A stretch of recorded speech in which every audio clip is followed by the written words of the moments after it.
Bonjour tout le monde. Bienvenue à Parole sur le Roc avec moi cette semaine.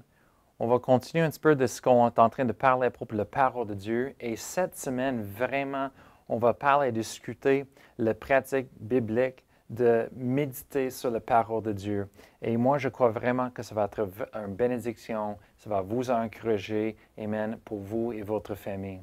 Alors, on va commencer. Amen. Psaume chapitre 1, versets 2 et 3. La Bible dit, « Mais qui trouve son plaisir dans la loi de l'Éternel et qui la médite jour et nuit, et il est comme un arbre planté près d'un courant d'eau, qui donne son fruit à sa saison et dont le feuillage ne se flétrit point.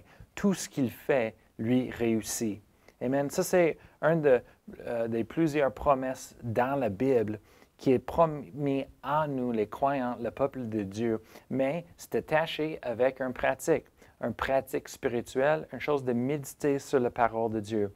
Il y a des choses dans la parole de Dieu qu'on voit que Dieu nous donne, mais Dieu nous donne des moyens pour les accéder, moyens pour les recevoir dans notre vie, moyens pour les avoir. Amen. Si on veut avoir le succès dans notre vie comme un chrétien, la Bible dit que c'est important de méditer sur la parole de Dieu jour et nuit. Alors, OK, on sait, la Bible dit ça, mais c'est quoi méditer? Cette semaine, on va regarder à ce que c'est de méditer sur la parole de Dieu et qu'est-ce que ça fait, comment ça fonctionne pratiquement. Et moi, je crois vraiment, cette semaine, vous allez être transformés, vous allez monter un niveau dans votre relation avec Dieu cette semaine et vous allez vraiment expérimenter la victoire de Dieu dans votre vie. Amen. Alors, ici, on lit en Psaume chapitre 1, verset 2, ça parle à propos de la méditation biblique. La méditation biblique, quand je regarde dans le dictionnaire pour les mots dans la Bible, ça dit en Vines, ça dit haga, c'est de méditer dans l'Ancien Testament. Ça veut dire de parler, de murmurer, de dire un son doux pendant qu'une personne est en train de réfléchir, penser, vraiment dans une pensée profonde. Dans la Bible dictionnaire de Jack Hayford, c'est pour les chrétiens remplis du Saint-Esprit. Lui, il dit que la significance, ça veut dire de réfléchir à propos de quelque chose au même temps que quelqu'un répète les paroles. Vous voyez, la pratique de méditer dans la Bible, biblique, est différente de ce qu'on pense souvent de la méditation dans le monde. Parce que quand on pense de le méditer dans le monde, avec toutes les autres religions, les choses dans le monde, on est en train de penser d'un exercice mental seulement. Mais pour les Hébreux, les Juifs, de méditer, c'était de faire quelque chose en même temps. C'était physique, c'était pas juste un exercice mental, mais tu fais quelque chose avec ta bouche en même temps.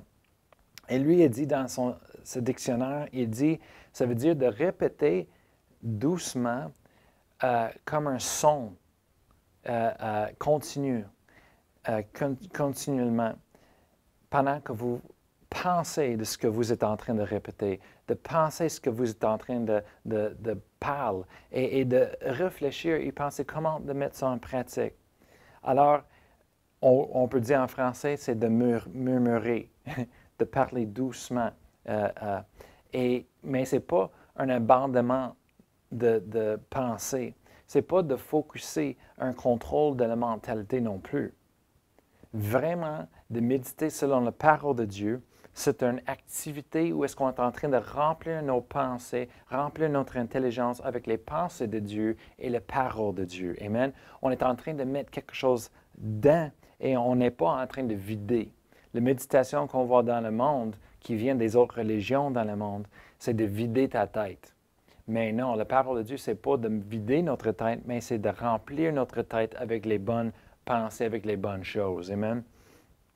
Alors vraiment, on voit ici en Psaume chapitre 1, verset 2, que la méditation de la parole de Dieu et cette pratique biblique, de la façon que la Bible nous dit de la faire, vraiment c'est la clé pour la compréhension spirituelle. C'est la clé pour avoir la connaissance spirituelle de les vérités de la parole de Dieu. Amen. Hallelujah. Alors, en Josué chapitre 1, verset 8, se dit que ce livre de la loi ne s'éloigne pas de ta bouche. Médite-le jour et nuit pour agir fidèlement selon tout ce qui est écrit, car c'est alors que tu auras du succès dans tes entreprises, c'est alors que tu réussiras. Amen. Alors on voit, c'est la clé d'avoir du succès dans notre vie, c'est la clé pour réussir dans toutes nos choses, c'est de méditer sur la parole de Dieu jour et nuit. Et on voit ici, ça dit que ce livre de la loi ne s'éloigne pas de ta bouche. Alors tu vois, la méditation s'inclut ta bouche, ça inclut de répéter les paroles, amen, au même temps. Et c'est la même chose qu'on voit dans le Nouveau Testament, amen. On peut regarder à 1 Timothée chapitre 4, verset 15. Et ils ont changé la parole en Louis II pour dire quelque chose d'autre, mais c'est le même mot pour méditer dans le grec que dans l'hébreu. Ça dit « occupe-toi de tes choses ». L'apôtre Paul est en train d'exhorter à Timothée. Il dit « occupe-toi de tes choses, donne-toi tout entière à elle, afin que tes progrès soient évidents pour tous ». Qu'est-ce qu'il est en train de parler ici? C'est le mot meletao dans le grec, que ça veut dire de penser à propos d'imaginer, de tourner ça dans votre pensée pour réfléchir, pour prendre soin de ces choses-là, pour mettre ça en pratique, pour mettre ça en priorité, pour les faire dans votre vie. Et il dit, donne-toi tout entier à elle, à ces choses-là. Qu'est-ce que ça veut dire? C'est de faire ces choses-là en priorité dans votre vie. Faites ces choses votre but. Amen. Vive ces choses-là. Faites de ces choses-là votre vie. Le monde souvent dit, ah ben là, j'ai une vie, je peux pas, l'Église ne peut pas être ma vie. Non.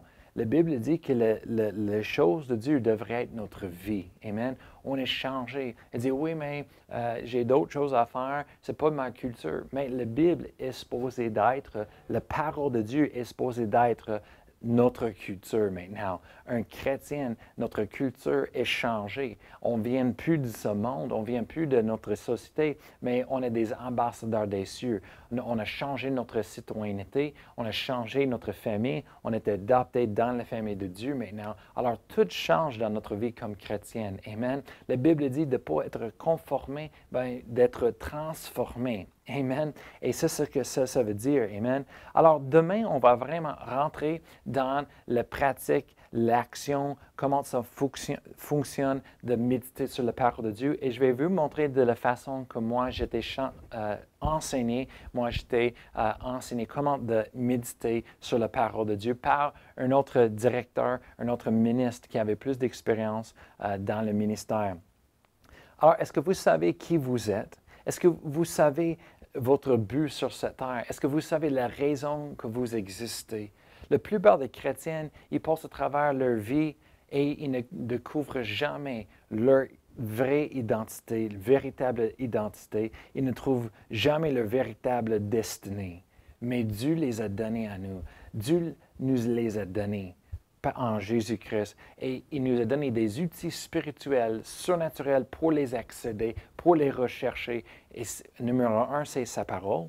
Numéro 2, c'est son esprit. Mais la plupart des personnes sur la terre, et les chrétiens, je vous dis, ils ne connaissent pas quoi faire pour les accéder. Ils ne savent pas comment de les accéder. Mais cette semaine, c'est ce qu'on va parler, c'est ce qu'on va discuter, c'est comment ça fonctionne. On va parler comment de faire les choses pour accéder à notre destinée, à notre identité, la raison pourquoi on existe sur cette terre. Amen. Alors moi, je vais commencer cette semaine, mais on va terminer avec Pastor Annie et elle va partager avec nous aussi des trucs. Ça va être vraiment une bonne chose. Alors, ne manquez pas cette semaine. Amen. Et alors, je vous souhaite une bonne journée. À demain.